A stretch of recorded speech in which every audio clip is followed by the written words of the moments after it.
by hand, giving it nice smooth surfaces. This prototype gets a test run on a small-scale injection line.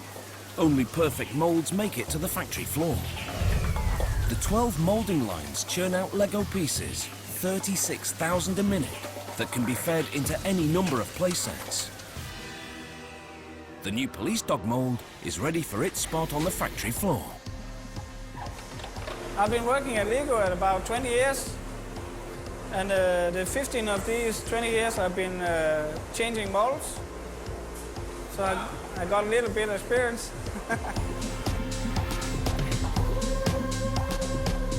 My father was working here before me. The first time I saw the mold machines, I think, oh, that's a big machines and complicated. It takes just under 2 hours to change out a single mold, but the flexibility gained makes it worth the downtime. The molds themselves weigh between 150 and 1,500 kilos. Finn isn't the only second-generation factory worker. Ole Kirk's sons played a big part in keeping the company on its feet. They helped build a new factory when the original workshop burnt down in 1942. Things looked worse after World War II, when wood was hard to come by. But Ole Kirk and his sons sidestepped the problem by investing in a new material, plastic. Christiansen bought his first plastic injection molding machine in 1947. The move worked. By the late 1950s, his toy company was an international success. With the police dogs taking shape, Finn moves to another machine for a random sample.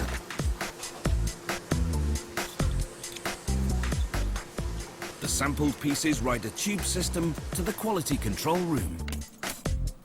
Here they go through a series of tests to make sure each brick meets a margin of error of hundredths of a millimeter.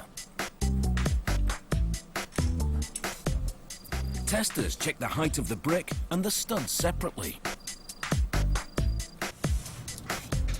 The most important check is for what they call clutch power. A 5-year-old kid has to play with those elements, put them together, and actually have the clutch power that they don't fall apart, but also be able to actually click it apart again. The mold machines are so precise, only 12 pieces out of every 100,000 made fail quality control. That consistency of clutch power is what pushed the company into the global market. In 1955, Ole Kirk's son Gottfried saw potential in new markets. He presented his father with an idea to create a system of toys that could all fit together. This way kids could keep buying toys to expand their existing sets. It seemed like the perfect vehicle for the bricks Ole Kirk invented. They released the first Lego city that year, complete with police cars. But the early bricks were hollow and couldn't hold the system together well. So in 1958, the stud and rod Lego brick was born. The more stable brick became the company's icon, as well as its most versatile piece. And keeping those bricks consistent means a lot of maintenance. A small army of maintenance technicians keeps the molds in top shape. We call the mold in our process the heart of the process. It's the most expensive part of the injection. They are approximately between 40,000 euros to 200,000 euros. Each mold gets a personal once-over by a maintenance tech every 3 weeks. I do approximately about 2 molds a day and look into them thoroughly. We have to treat them with consideration and a lot of care and love because repairs are very, very expensive. All 300 mold components get a thorough wash, followed by a hand polish. We mustn't forget that what we produce and what we make here, it will be going to our customers there, and our customers are children, and the children have to be safe and has something to enjoy. Children aren't the only ones buying and building. The company also has a devout following among adults. The Danish toy is especially popular in Europe. Zwolle in the Netherlands holds the largest annual Lego event on the planet. 75,000 fans flock here every year to show off their creations. About half of the event is geared towards children, and the rest is for adult fans. We are the largest Lego event in the world. Lego World is for all people. That means it is for children, it is for their parents, but also for our adult fans. They call themselves the Adult Fans of Lego, or AFOLs, and they take building very seriously.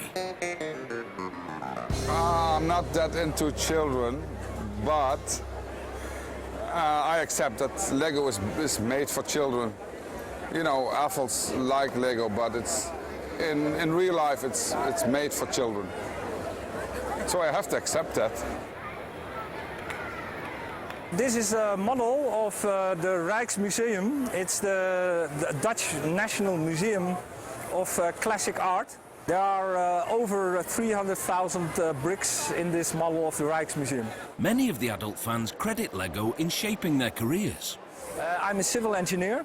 Lego is very helpful if you choose a technical profession, because it really structures your mind to think about how things work, how things are put together, how things are structurally strong or weak.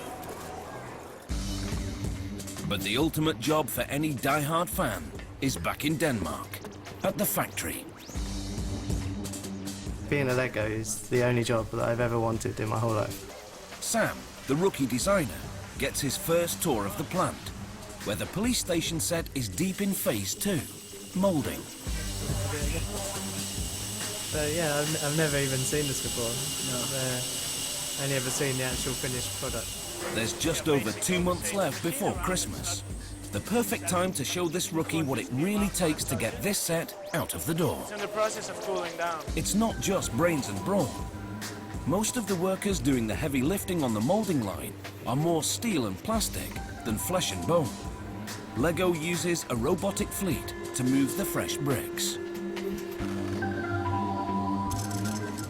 As crates fill up with bricks, robots move them to an upper-level conveyor system. The crates make their way into a massive storage room. With all the bricks in here, I could probably rebuild my own house. It'd be amazing. Here, 4 robotic cranes zoom across 70 kilometers of shelf space to sort just under 500,000 bins.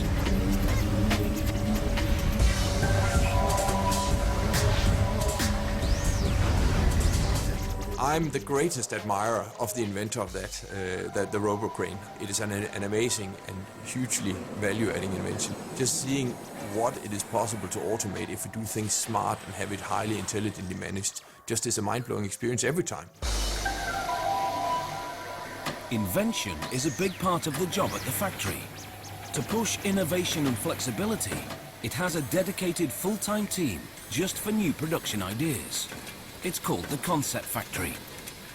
The Concept Factory is a mini factory in the big factory where you can try something totally new out before you put it into the big factory. The Concept Factory team was recently tapped to solve a unique puzzle: how to translate the building experience into a board game. This meant inventing a whole new kind of dice. This is definitely the most complex element that we have made in the Lego history. So we started the journey in finding out what kind of dice is a Lego dice. We started out with first building from what we have, but that is obviously not good enough. The company wanted dice with building hardwired into the design, but the hard plastic made too much noise. Luckily, there was plenty of rubber material at hand. The moulding plant churns out over 300 million tires for their playsets every year. By numbers alone, it's the world's top tyre manufacturer. The idea here is to combine the Lego brick and the material from the Lego tires, so we get the benefit of the tiles being able to stick to the core, and that we get this nice sound of rolling the dice. But wrapping the hard plastic with the soft rubber wasn't so easy. The concept factory had to create the most expensive mold in the factory. Hvis det skal være mulighed at lave et emne som det her. To make an element like this in the right Lego quality, you have to have the right machine, the right tool, and the right equipment. What happens first is the elements on top get molded here. This part is closed together. It opens again, and the robot takes the element and puts it here below. This gets molded on top, and what comes out here is the finished element. Det der kommer ud her, det er så det færdige emne. The €250,000 mold is finally churning away at the factory. They hope this roll of the dice will pay off. The dice mold may be expensive, but it's nowhere near the company's biggest investment. That title belongs to an ambitious video game. Lego playsets tap into two of the most fundamental child impulses, building and roleplay. Now, the toy maker is moving that play experience into a computerized environment in an online game called Lego Universe. We said, is there a way that we can take what is inside the child's head and in the physical playroom where you invent all these stories and you play them out physically, if you're able to do that on the computer as well? The big question is, when you go into the virtual space, how you translate the Lego DNA into that world. Lego Universe is an MMOG, or massively multiplayer online game. That means kids from all around the world can play together online. This is all about kids coming together and playing online with Lego bricks. So basically you can connect with people in China and with people in the US and share the overall play experience together. Building an online social game for children raises a unique challenge. As toy makers, they keep playsets safe by avoiding sharp edges and using non-toxic paint. For the video game, they needed a way to keep kids safe on the internet. As a parent, obviously, it's very important that they're safe. It's been a real big challenge of creating something that is free and open-ended and yet safe for children. So we've made sure that whenever you create something within Lego Universe, you cannot show it to the world unless it's been approved by our moderation team. Then we've also created this sort of best friends system. So if little Tommy is the next door neighbor and you know him already, your child and his best friend can also be best friends in the game. But they cannot play with somebody you don't know. So you as a parent are in control. You can set the scene for who you want to play with. Between game design and child safety features, a project this big needs a Hollywood-scale budget.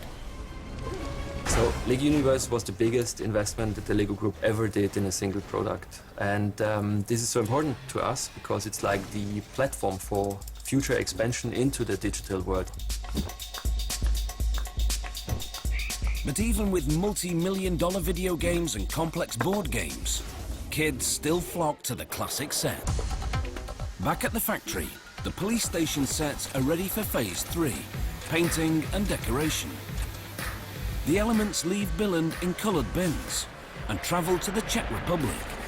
The bulk of decorating and packaging happens in the small town of Kladno, just outside Prague. We are producing around 35 to 40% of Lego's volume a year. When it's high season as is right now, 1.5 million Lego sets a week. The Kladno plant processes over 1 billion pieces a month.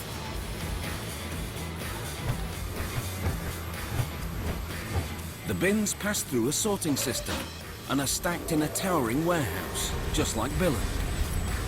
This sorting system keeps the Kladno plant ready to package almost any set Lego offers at a moment's notice. The police station set makes its way to the decorating line and waits for its turn under the paint. Kladno holds a 9-hour buffer of stock on the factory floor to make sure the lines run around the clock.